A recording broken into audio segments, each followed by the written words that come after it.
Online study में एक बार पुनः आप सभी का हार्दिक स्वागत है। गद्यांश नंबर 4 आपके बीच लेकर आया हूं मैं और हम पढ़ रहे हैं अपठित गद्यांश। हमारा पढ़ने का मुख्य उद्देश्य क्या है कि एग्जाम में गद्यांश को पढ़कर हम उसे किस तरीके से हृदयंगम करें, किस तरीके से हम लेखक की भावना से ओतप्रोत हो जाएं, लेखक की भावना हमारे हृदय तक कैसे पहुँचे, कैसे वो दस्तक दे और बाद में कोई भी प्रश्न बने वो प्रश्न हमारा एकदम सही कैसे हो। तो गद्यांश पढ़ना सिखा रहा हूँ, गद्यांश को समझना सिखा रहा हूँ। उम्मीद करता हूँ कि आपको ये समझ में आएगा। तो जब तक पूर्व राग आगे चलकर पूर्ण रति या प्रेम के रूप में परिणत नहीं होता तब तक उसे हम चित्त की कोई उदात या गंभीर वृत्ति नहीं कर सकते। लाइन पढ़ दी पूरी मैंने, आप एक बार पुनः पढ़ लो इस लाइन को, समझ में कुछ आया नहीं। आगे और पढ़ देता हूं। हमारी समझ में तो दूसरे के द्वारा चाहे वह चिड़िया हो या आदमी किसी पुरुष या स्त्री के रूप गुण आदि को सुनकर दौड़ पड़ना ये लोभ है। समझे यहां तक कुछ? देखो, जब तक पूर्व राग और द्वेष एक दूसरे के विलोम शब्द है। राग का मतलब प्रेम, पूर्व प्रेम आगे चलकर अगर वो पूर्ण रति या प्रेम के रूप में नहीं बदलता है, परिणत का मतलब है बदलना, अगर वो नहीं बदलता है, रति श्रृंगार रस का स्थायी भाव है। रति का मतलब स्त्री का पुरुष के प्रति, पुरुष का स्त्री के प्रति जो एकनिष्ठ प्रेम है, जिसमें स्वार्थ नहीं है, लोभ नहीं है, जहां एकनिष्ठ प्रेम है वो पूर्ण रति कहलाता है। तो पूर्ण रति या प्रेम के रूप में जब तक पूर्व राग बदलता नहीं है तब तक हम उसे हमारे मन की, चित्त यानी मन की कोई उदात या गंभीर वृत्ति नहीं कह सकते। अर्थात ये हमारे मन का कोई गंभीर पहलू नहीं है जब तक हमारा पूर्व राग किसी के साथ प्रेम में तब्दील नहीं हो जाता है। हमारी समझ में तो दूसरे के द्वारा चाहे वह चिड़िया हो चाहे वह आदमी, चाहे वह चिड़िया हो चाहे वह आदमी, किसी पुरुष या स्त्री के रूप गुण आदि को सुनकर दौड़ पड़ना यह लोभ है। अब यहां तक अगर आपने पढ़ लिया, ऊपर बात किसकी हुई है? प्रेम की। मतलब लेखक लगभग इस पूरे गद्यांश में लोभ या प्रेम की चर्चा करने वाला है।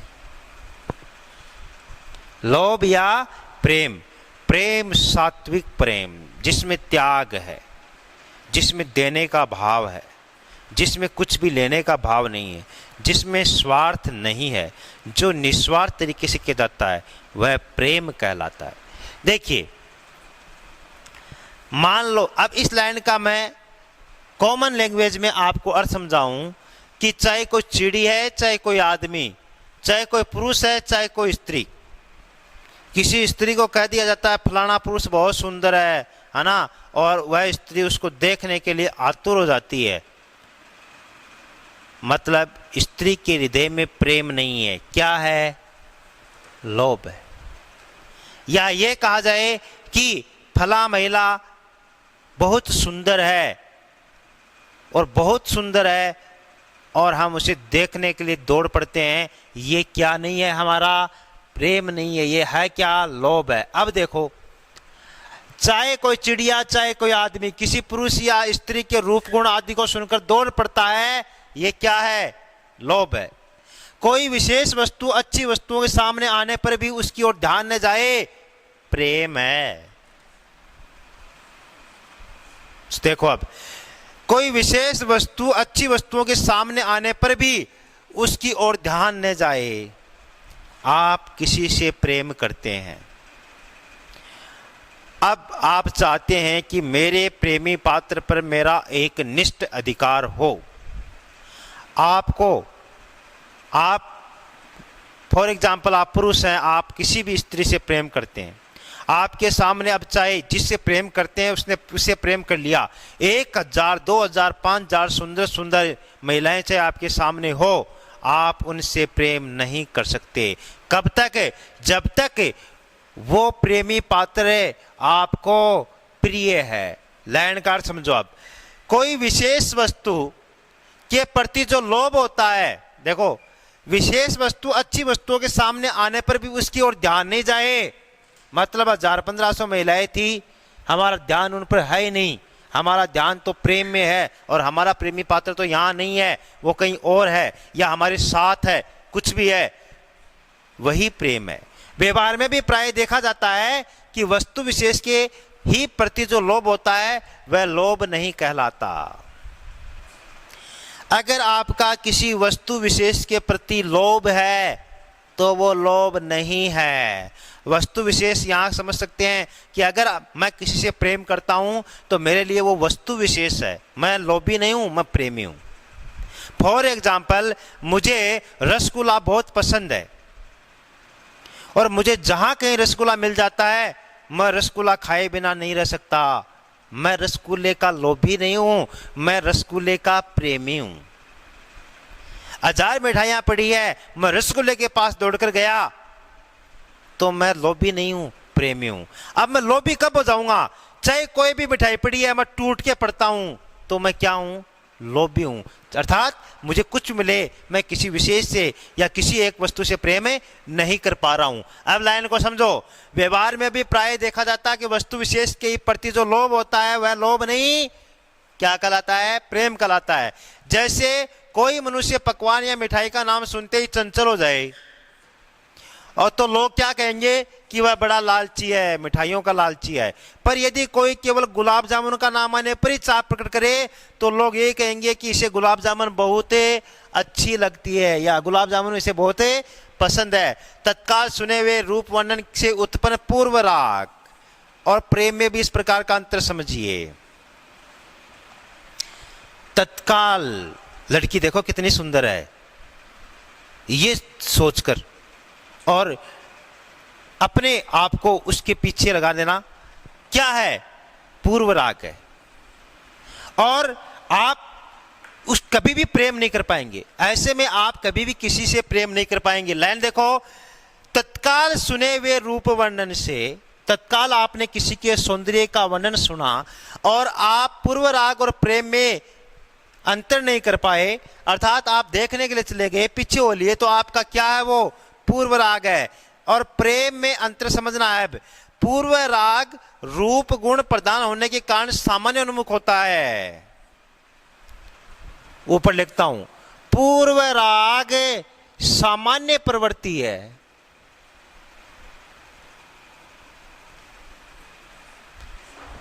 क्या लिखा है?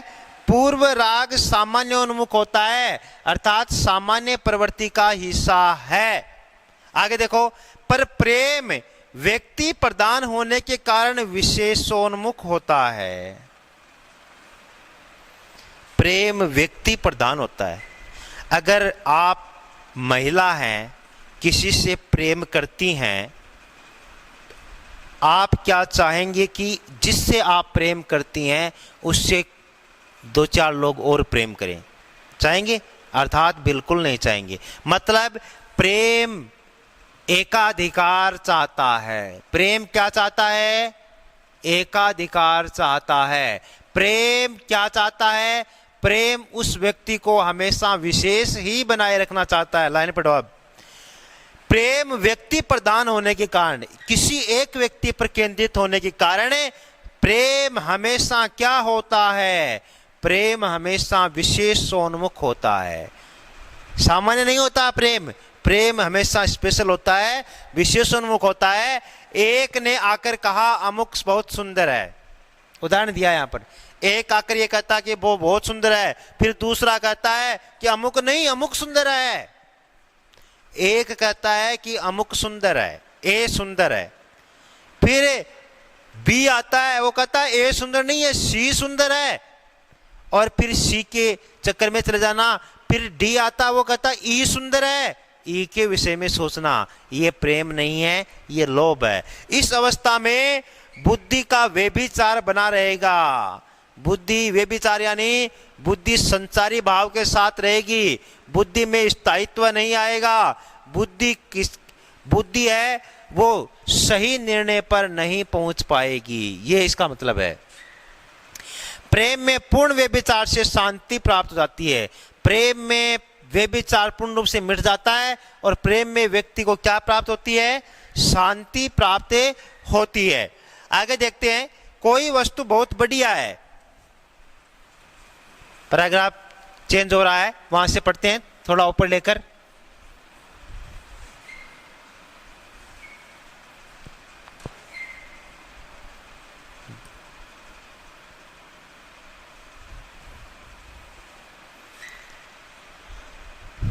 बस, कोई वस्तु बहुत बढ़िया है, जैसे यह सुनकर उसका लोभ हो जाता है, वैसे कोई व्यक्ति बहुत सुंदर है, इतना सुनते ही उसकी जो चाह उत्पन्न हो जाती है वह साधारण लोभ से भिन्न नहीं की जा सकती। अर्थात वह लोभ ही है, लोभ से अलग नहीं है, वो लोभ ही है। एक बार पुनः पढ़ो। कोई वस्तु बहुत बढ़िया है और यह सुनकर हमें उसका लोभ हो जाता है, बढ़िया वस्तु है तो वो हमारे पास होनी चाहिए। और कोई व्यक्ति बहुत सुंदर है, इतना सुनते ही उसकी जो चाह है उत्पन्न होती है। कोई अभिनेत्री है, वो बहुत सुंदर है और ये सोचकर मेरी फॉर एग्जाम्पल चाह उत्पन्न हो जाए, कोई वो बहुत सुंदर है तो कहीं ना कहीं क्या मुझे मिल जाए, क्या ये मेरा प्रेम है? नहीं, ये क्या है? ये मेरा एक साधारण लोभ है, लालच है। प्रेम भी लोभ ही है, बात पर ध्यान देना। प्रेम भी वैसे तो लोभ ही है, पर लग गया मतलब परंतु विशेषोन्मुख। प्रेम हालांकि लोभ है, पर वो प्रेम विशेष है। जहां किसी विशेष के प्रति प्रेम होता है वह प्रेम लोभ कभी नहीं कहलाता। लाइन का अर्थ क्या है? किसी पर्टिकुलर एक से प्रेम होना लोभ नहीं है, क्योंकि वो पर्टिकुलर एक आपके लिए क्या है? विशेष है। वह मन और मन के बीच का लोभ है, वह मन और मन के बीच का लोभ है, हृदय और हृदय के बीच का संबंध है। उसके एक पक्ष में भी हृदय है और दूसरे पक्ष में भी हृदय है। अतः सच्चा सजीव प्रेम प्रेम पात्र के हृदय को स्पर्श करने का प्रयत्न पहले करता है, शरीर पर अधिकार करने का प्रयत्न पीछे करता है। प्रेमी पात्र को, अगर आपका प्रिय प्रेमी पात्र है, आपका प्रेमी है, तो वो आपके तन से बदन से बिल्कुल प्रेम नहीं करेगा, वो आपके हृदय से प्रेम करेगा, वो आपके हृदय के मन की बात जानेगा और आपके कहे बिना अगर वो आपके मन की बात जान रहा है और आप उसके मन की बात जान रहे हैं। फॉर एग्जाम्पल हीरा और मोती, दो बलों की कथा कहानी के दोनों नायक है हीरा और मोती, दोनों एक दूसरे के मन की बात जानते हैं। क्यों जानते हैं? क्योंकि दोनों एक दूसरे से प्रेम करते हैं, दोनों में ये स्वार्थ या लोभ नहीं है। हीरा ये चाहता है कि मोती को वजन कम उठाना पड़े तो वो अपनी गर्दन पर ले लेता है, मोती ये चाहता है कि हीरा को कम उठाना पड़े, अपनी गर्दन पर ले लेता है। ये क्या है? प्रेम है। अब हीरा और मोती के संदर्भ में इस लाइन को समझो। अतः सच्चा सजीव प्रेम प्रेम पात्र के हृदय को स्पर्श करने का प्रयत्न पहले करता है, शरीर पर अधिकार करने का प्रयत्न पीछे करता है। अर्थात उसको शारीरिक प्रेम से कोई वास्ता नहीं होता है, उसको आपके हृदय के प्रेम से वास्ता होता है। सुंदर स्त्री कोई बहुमूल्य पत्थर नहीं है। संदेश है लेखक का कि सुंदर स्त्री कोई बहुमूल्य पत्थर नहीं है कि अच्छा सुना और लेने के लिए दौड़ पड़े। अमुक महिला सुंदर है और उसको प्राप्त करने के लिए दौड़ पड़े। आप प्रेमी पात्र नहीं है, आप लोभी हैं, आप लालची हैं, आप व्यभिचारी हैं, आप कामुक प्रवृत्ति के हैं, लोग यही कहेंगे। अतः प्रेम अगर आपको करना है तो आप प्रेम के भावना के साथ उससे हृदय से हृदय अर्थात मन से मन मिलना जरूरी है। तो वो आपका उस स्त्री के प्रति आप दौड़ रहे हैं, ये दौड़ आपकी क्या कहलाएगी? लोभ कहलाएगी। क्या नहीं कहलाएगा? प्रेम नहीं कहलाएगा। बिना परिचय के प्रेम नहीं हो सकता, बिना परिचय के प्रेम नहीं हो सकता। मैं आपको ये कहूं कि क्या आप आलिया भट्ट को जानते हैं और आप ये कहें हाँ हम आलिया भट्ट को जानते हैं, नहीं, आप आलिया भट्ट को जानते नहीं हैं। आप आलिया भट्ट को पहचानते हैं, आप ऐश्वर्या राय को पहचानते हैं, जानते नहीं हैं। मैं अमिताभ बच्चन को पहचानता हूं, जानता नहीं हूं। अर्थात ये फोटो है अमिताभ बच्चन की, मैं पहचान गया। क्या मुझे अमिताभ बच्चन की दिनचर्या का पता है? क्या मुझे उसके अच्छे और बुरे गुणों का पता है? क्या उस अमिताभ बच्चन और मेरी कोई मित्रता है? क्या हमारी बातचीत होती है? नहीं होती है। इसका मतलब मैं उनको जानता नहीं हूं। इसलिए प्रेम में सबसे पहले क्या जरूरी है? इंट्रोडक्शन जरूरी है, परिचय जरूरी है। यह परिचय पूर्णतया तो साक्षात्कार से होता है शुरू। एक दूसरे के पास पास बैठते हैं, चाय पीते हैं, एक दूसरे के बारे में पूछते हैं, क्या करता है वो, कहाँ रहता है वो, उसकी दिनचर्या कैसी है, उसके घर परिवार में कौन है, फला है, दिख रहा है, यहां से शुरू होता है। ये क्या है? साक्षात्कार। पर बहुत दिनों तक किसी के रूप, किसी के गुण, किसी के कर्म आदि का ब्यौरा सुनते सुनते भी उसका ध्यान मन में जगह कर लेता है। किसी के रूप गुण की प्रशंसा सुनते ही एक बार की प्रेम उत्पन्न हो जाना स्वाभाविक नहीं जान पड़ता। फिल्म के संदर्भ में समझाता हूं इस लाइन को। हीरो हीरोइन, ठीक है, फिल्म शुरू हुई, हीरो को हीरोइन बहुत परेशान करती है शुरुआत में, है ना, या हीरोइन को हीरो परेशान करता है। 1-1.5 घंटे 2 घंटे तक चला ये प्रोग्राम, और 2 घंटे बाद में पता चला कि हीरो हीरोइन का आपस में प्रेम हो गया, दोनों एक दूसरे के बिना नहीं रह सकते। अब इस लाइन को देखो कि रूप गुण कर्म आदि का ब्यौरा सुनते सुनते भी उसका ध्यान मन में जगह कर लेता है। किसी के रूप गुण की प्रशंसा सुनते ही एक बार के लिए प्रेम उत्पन्न हो जाना स्वाभाविक नहीं है, ये नेचुरल नहीं है। अर्थात जो फिल्म की शुरुआत में एक दूसरे को देखना नहीं चाहते थे, जो कॉलेज में जाते थे और बाद में लास्ट में क्या हुआ, दोनों में प्रेम हुआ, दोनों में विवाह होता है, तो कहने का मतलब क्या है कि ये एकदम नहीं होता है। प्रेम दूसरों की आंखों नहीं देखता, दूसरों की आंखें नहीं देखता है, अपनी आंखें देखता है। अतः राजा रत्न सेन तोते के मुंह से पद्मावती का अलौकिक रूप वर्णन सुन जिस भाव प्रेरणा से निकल पड़ता है, वह पहले रूप लोभ ही कहा जाएगा, पहले रूप लोभ ही कहा जाएगा। हीरामन तोता, पद्मावत, किसने लिखा? पद्मावत लिखा मलिक मोहम्मद जायसी ने 1540 में लिखा। पद्मावत में और मलिक मोहम्मद जायसी क्या लिखते हैं कि पद्मावती ने राजा रतन सेन के पास एक तोता भेजा कि वह मुझसे शादी कर ले, मैं बहुत सुंदर हूं। अब पद्मावती के बारे में हीरामन तोता रतन सेन को कहता है कि वो बहुत सुंदर है, और कहीं न कहीं कोई अलाउद्दीन खिलजी उसके पीछे लगे हुए हैं, या वो तुर्कों के आक्रमण के कारण वहां से, और वो उसके पिता को हराकर कोई ले जाएगा। इसलिए हीरामन तोता जब पद्मावती की सुंदरता का वर्णन राजा रतन सेन के समक्ष करता है, और इतनी सुंदरता का वर्णन करता है कि रतन सेन के लोभ आ जाता है, और वो रानी पद्मावती को लाने के लिए चल पड़ता है। शुरुआत में क्या कहा जाएगा? लोभ कहा जाएगा। ये रानी पद्मावती की सुंदरता का वर्णन सुनकर पद्मावती को प्राप्त करने की इच्छा रतन सेन के मन की क्या है? लोभ की प्रवृत्ति है, प्रेम की प्रवृत्ति नहीं है। इस दृष्टि से देखने पर कवि जो इसके प्रयत्न को तप का स्वरूप देता हुआ आत्म त्याग और विरह विह्वलता का विस्तृत वर्णन करता है, वह एक नकल सी मालूम होती है।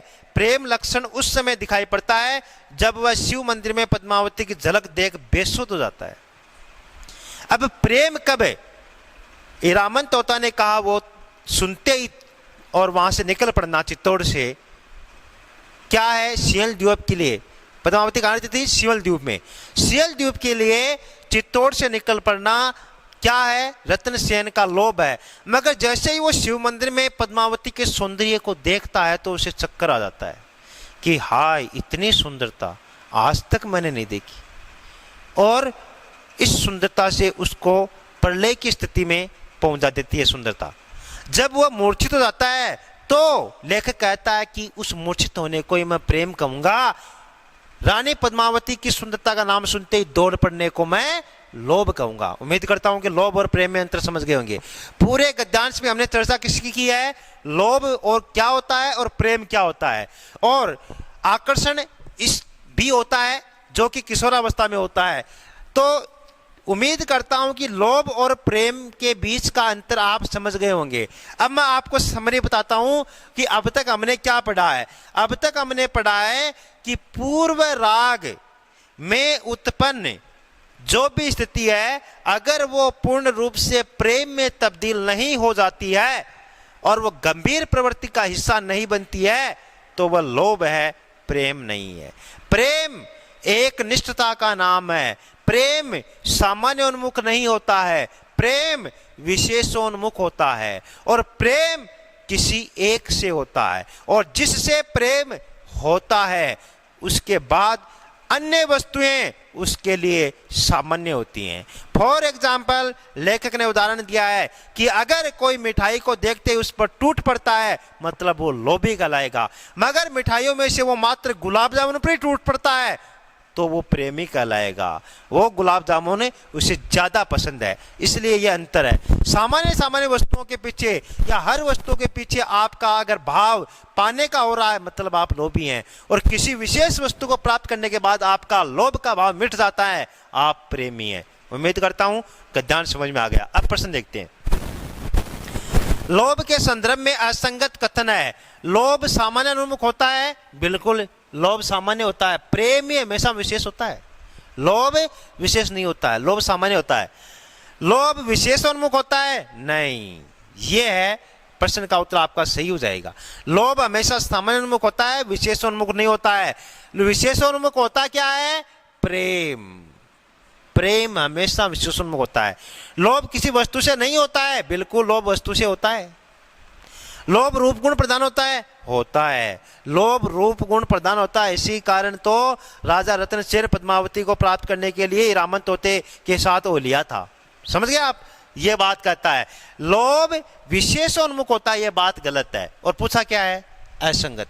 प्रश्न पढ़ो ऊपर, पूछा असंगत है, असंगति बताना है। लिखा क्या है कि लोभ विशेषोन्मुख होता है, नहीं, लोभ सामान्य उन्मुख होता है। समझ गए? अब देखो आगे, प्रेम लोभ से निम्न प्रवृत्ति कारण पृथक किया जाता है। प्रेम लोभ से किस प्रवृत्ति कारण पृथक होता है? तो ये तो विशेषोन्मुख हो गया। अर्थात प्रेम लोभ से अलग कैसे होगा? जब प्रेम क्या होगा? विशेष होगा। प्रेम अगर विशेष हो गया तो वो लोभ से अपने आप अलग हो जाएगा। प्रेम का प्रथम आलंबन क्या है? मैंने बताया, चर्चा की है, लंबी चर्चा की है। प्रेम परिचय से स्टार्ट होता है और साक्षात्कार की प्रक्रिया से गुजरता है। तो प्रेम की प्रथम सीढ़ी क्या है? परिचय। प्रेम लोभ की सीढ़ी नहीं है। प्रेम में रति भाव नहीं है और प्रेम में चाह भी काम नहीं करती है। नेक्स्ट, व्यभिचार का विलोम शब्द है। व्यभिचार का मतलब है जो किसी के भी साथ हो लेता है वो व्यभिचारी होता है। जो किसी के भी पीछे पड़ जाता है वो क्या होता है? व्यभिचारी होता है। और किसी के भी पीछे कौन पड़ जाते हैं? रस के अंतर्गत संचारी भाव किसी भी रस के साथ हो लेते हैं।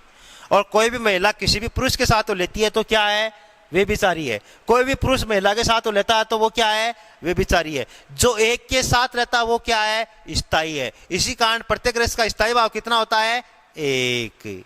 याद रह जाएगा, शॉर्ट ट्रिक हो गई। अब व्यभिचारी संचारी भाव। अब व्यभिचारी जो सबके साथ ना होकर एक के साथ रहता है उसका विलोम देखना है। तो सदाचार नहीं होगा, परमार्थ नहीं होगा, तो एकनिष्ठ बिल्कुल। जो एक के बंध के रहता है वो एकनिष्ठ होता है। प्रेम एकाधिकार ही चाहता है, प्रेम एकनिष्ठता ही चाहता है। नेक्स्ट है, रत्नसेन का पद्मावती प्रेम प्रकट होता है। पद्मावती की झलक देखने के बाद बिल्कुल शिव मंदिर में जैसे ही रत्नसेन ने पद्मावती के सौंदर्य को देखा था तब जाकर वो मूर्छित हुआ था। यही प्रेम है। प्रेम वो नहीं कि हीरामन तोते के कहते ही पद्मावती को प्राप्त करने की चाह हो जाना, वो प्रेम नहीं, वो लोभ था। हीरामन तोते के द्वारा रूप वर्णन सुनने के पश्चात नहीं, ये लोभ था। अलौकिक वर्णन सुन उसे पाने के लिए निकलना, यह भी लोभ है। उसके लिए राशि ठाटबाज छोड़ देना, नहीं, ये निर्वेद है।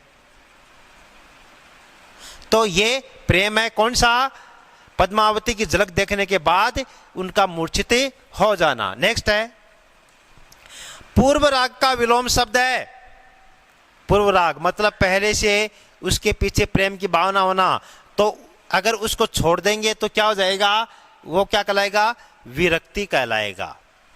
उक्त गद्यांश का शीर्षक बात किसकी हुई है? लोभ और प्रेम की हुई है, तो शीर्षक क्या हो जाएगा? लोभ और प्रेम। इस प्रकार हमने आचार्य रामचंद्र शुक्ल के लोभ और प्रीति निबंध से ये गद्यांश पढ़ा है और हमने ऑब्जेक्टिव टाइप क्वेश्चन हल किए हैं। हमारे एग्जाम में ऑब्जेक्टिव टाइप क्वेश्चन ही आते हैं। सबसे बड़ा बिंदु यह है कि हम उस गद्यांश को समझ पाते हैं या नहीं समझ पाते।